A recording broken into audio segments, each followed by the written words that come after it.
Hello, algebra students. Mr. Lawrence here, and we're not multiplying rads. We're multiplying rads. There you go. Angela Demchuk requested this video, so I'm going to do one on dividing as well, Angela, but I thought I'd take them in small bits, make two short videos instead of one long one. So before we actually multiply rads, though, let's remember how to simplify rads, because that's very important. I can think about rad 8 as the rad of 4 times 2, right? And this is a perfect square, which will break down into 2 times 2.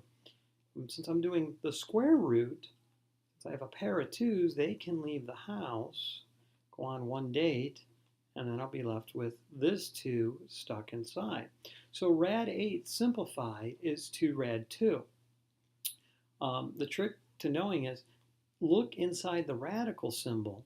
Is there any other factors that are perfect squares? Well, the only factors are 2 and 1. 1 is a perfect square, but it doesn't do us any good to factor it out. We could factor it out forever. All right, so let's say about rad 12. Well, I could think about rad 12. I'm looking for the largest perfect square factor of 12. Well, that would be 4, wouldn't it? 4 times 3, right? Okay, and so then we have 2 times 2. And so I have these three numbers. These 2's can leave the house and go out on one date, right? And the 3's left at home washing his hair. Okay, now if I had a bigger number, like say rad 98, well then when I broke that down, I'd want to use the largest perfect square I could find as a factor, and it turns out to be 49. And so that would be what? 7 times 7. The 7's could leave, and then we get 7. The 2's left behind, 7 rad 2. Okay? I'm going to use this simplifying idea to make multiplying easier.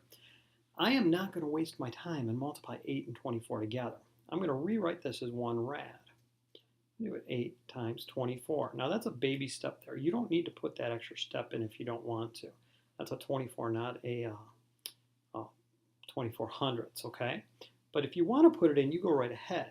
If you want to go right to this step, I'm going to put the 8 from here, and then I'm going to look for a matching factor. I'm going to think about the 24 as 8 times 3.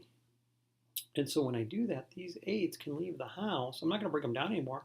I already have a date. I have a matching pair. And the 3 is left inside. So rad 8 times rad 24 is simplified is 8 rad 3.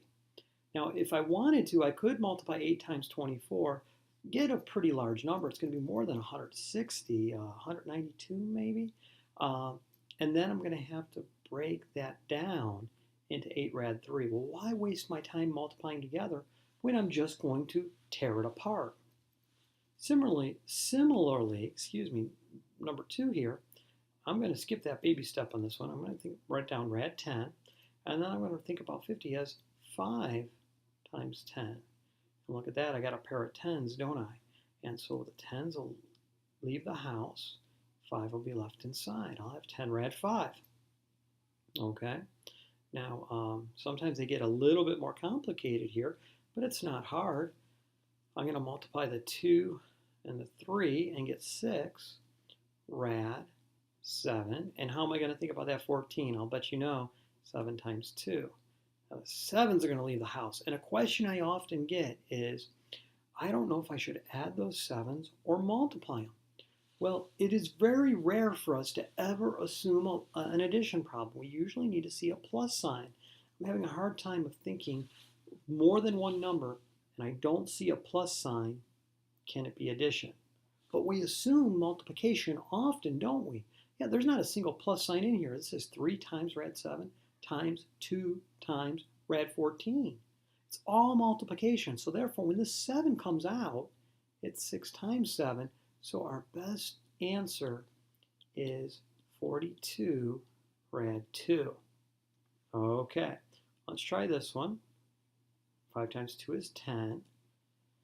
Rad 30 times rad 12. Man, I'm racking my brain here looking for common factors. Oh, I think I found one. I think I found a 6. So I'm going to think about 30 as 5 times 6. And I'm going to think about 12 as 6 times 2. Look at that. The 6's can leave the house. So we'll have 10 times 6, or better yet, 60. What's left inside? A 5 and a 2. And since they're both prime, they're not going to have any common factors other than 1, so now I can go ahead and multiply them together. Now, sometimes we have to distribute. Like, for example, we might have rad 3 times 5 rad 3 minus, oh, I don't know, 7.